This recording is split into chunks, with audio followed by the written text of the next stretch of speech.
ما ساعدنيش، نبدا نقلب صونات ليا غنبدا نحفر. تراب ما يتجبدش ولو نموت يبقى ياكلوا التراب. تعاونوا معاه رصدوا لي هذاك الشيء في الارض.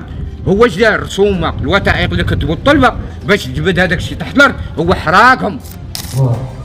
العذاب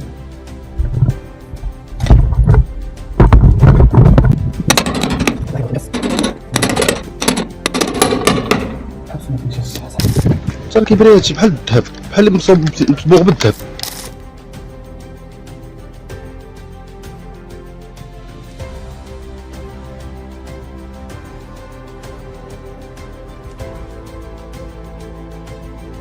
هاد الفيديو هذا غادي نشوفو كيفاش دار بالناس حتى لقى اخطر كنز في المغرب اللي ما قدروش كيبان الخبراء في هذا الشيء هذا، ولكن بالناس حاجه اخرى.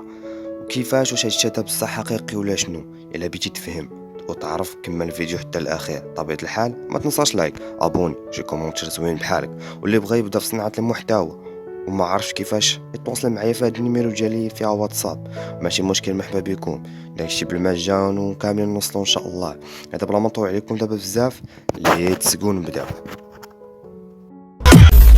ابن ناس كيف العاده غادي يصور الفيديو ديالو يكتشف ويبحث ديال المغامرات ديالو، يقلب على شي حاجه الا لقاها كيف كاع الفيديوهات تمشي يقلب ما تلقى والو. قليل فين كيلقى شي حاجه بحال فاش كنلقى قراعي ديال الشراب اللي قدام بزاف ومعاد الاستعمار الفرنسي، ولكن هاد المره مغاير تماما، حيت في هاد الفيديو غادي تغير كلشي.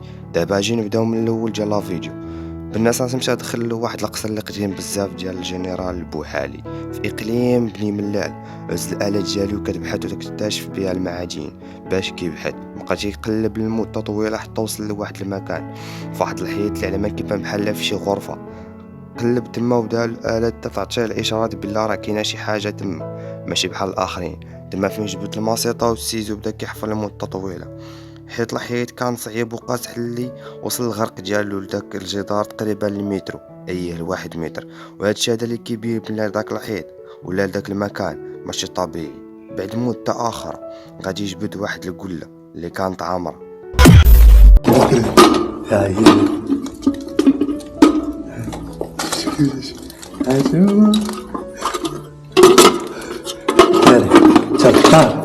تدار على نقولكم هادشي هنايا ما مرتاحش.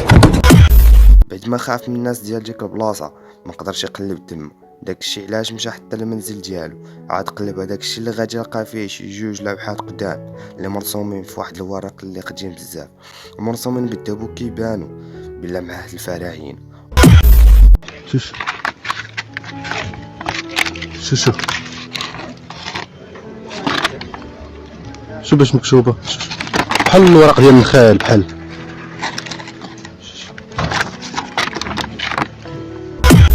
ولقى شي مجسمات بحال الانسان مصنوعين من الذهب الفاخم اللي كانوا تقريبا شي 3 ديال المجسمات.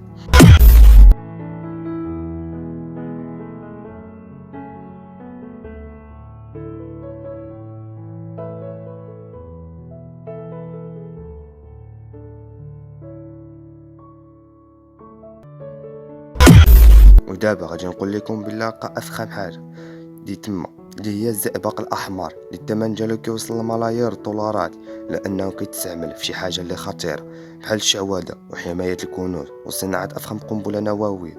وهادشي علاش كيطلبوه الشركات اللي كيصنعوا بحال هاد الاسلحه النوويه.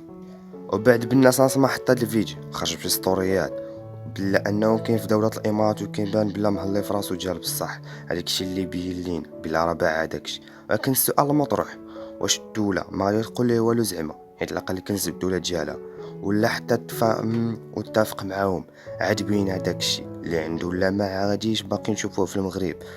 في الصراحه خاص بنا يوضح لينا هادشي هذا اللي كان ممكن.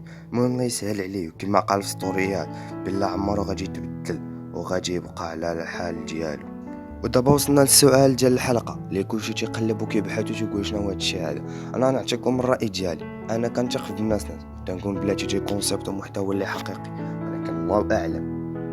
وانا كنبحث في هذا الموضوع مزيان طحت على واحد الفيديو الا لقيتو راه غادي نحطو لكم هنايا الاخوان تاع واحد السيد اللي ساكن في داك القن اللي مشى صور واحد الفيديو تما. لا لقيتو راه غادي نحطو لكم هنايا وكنتمنى بصراحه نلقاه حيت ضروري نبينو لكم.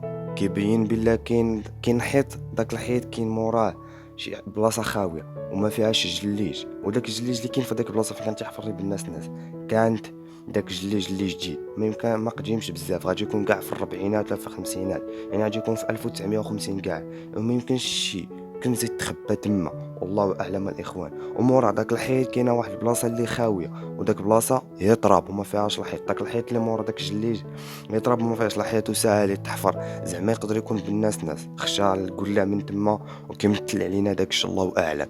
الصراحه لا كان بالناس كيمثل علينا داكشي، الله اعلم. نتمنى في الصراحه ما يكونش هذاك الشيء تيمثلوا علينا، حيت حنا كنثيقوا في بالناس ولا كان تيمثل وبان لينا بلي راه كيمثل فراه غادي يخسر المتابعين ديالو، حيت حنا كنثيقوا فيه وكان نعرفوا بلا كيدير محتوى اللي حقيقي.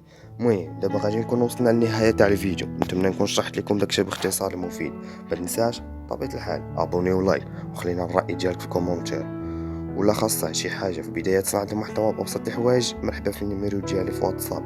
تهلاو كان معكم فركوس، تهلاو بيس، وشكرا بزاف على التفاعل ديالكم بطبيعه الحال، تنسى نقولها لكم، وتنتمنى في اقرب وقت نوصل ل 2000 ابوني الاخوان، حيت هذا هو الهدف ديالنا قبل من كاس افريقيا اللي غادي يكون فيه الخيال العلمي ان شاء الله. الاخوان بلا ما نطول عليكم بزاف، كان معكم خوكم وحبيبكم فركوس، السلام عليكم، طلعوا فيديو جديد، بيس. الروس آنذاك أن ما في داخل هذه الزجاجة ليس إلا الزئبق الأحمر الذي قاموا هم باكتشافه، وبذلك يكون المصريون القدامى قد اكتشفوه قبل قرون مضت، الزئبق الأحمر الفرعوني. رغم أن الرئيس جمال عبد الناصر أمر بإعادة ختم الزجاجة بختم الجمهورية. فيكم هذا البربر جاي كالبرق، واللي بغى يبان ينوض المنبر، هذا دوا البرد جاي كالمرض، هالعرمس كتشوف على منظر. الوطن خيخ يطلبوا الخير، اخي بيانفوني بالموتيلاجات، والراب ماخر واباك الليخ بيبليك خصوصي العتاب ونجاس، داخل في الجيم بلا مانيطه، الروابا تيقيلو يطلبوا في النجاس، صايق السفينه في يدي خريطه، والوالده تقول سير هالنجاح، صغير وعايق بالعباد الوطن، تا الدماغ تيقول بدل الجنسيه، معذب خلوق انايا في الدنيا، ربي يدير الخير عتق البشريه، الحمد لله مكسي لباس.